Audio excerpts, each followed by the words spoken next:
And we're taking a closer look tonight at the needs facing many of your kids' schools. Last night, we told you a special session in Nashville was one option for helping districts navigate COVID-19 challenges.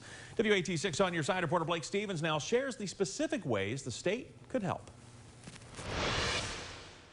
Students are set to return to TN-ready testing this year. It's something Anderson County supports if their teachers are immune to impact from the scores. We don't know exactly where those students or how virtual students have learned or not learned through the progress of the year in this quarantine. Tennessee's Education Association president and Democratic State Representative Gloria Johnson want to see it eliminated in a special session.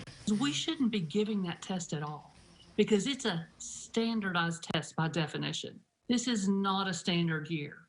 There is nothing valid or reliable that will come from the millions spent on stressing these kids, these families, and these teachers. Educators are absolutely running on fumes. Educating during a pandemic poses challenges for which we have never been trained, for which we could not have ever been prepared.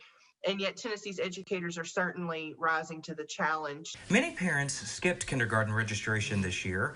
Others opted for other online programs. That means districts have less state funding than last year, on top of other COVID-19 financial challenges. Our teachers, our staff is working extremely hard, and we want to make sure that they're fully funded and we have enough funding for those folks, and maybe even a raise like the governor was speaking about prior to the pandemic. Anderson County and the TEA both want more funding for staff, including nurses. I don't think that we would have had the success of keeping the case numbers down or even remaining in school if we didn't have those nurses. And several lawmakers are open to the idea of a special session. It would probably be a good idea just because of some of the questions hanging out there about testing and accountability and a few of those things. Anderson County lost $700,000 state dollars due to fewer students being enrolled. They spent $300,000 more dollars this school year to hire more nurses. That's $1 million fewer dollars in their budget compared to last year.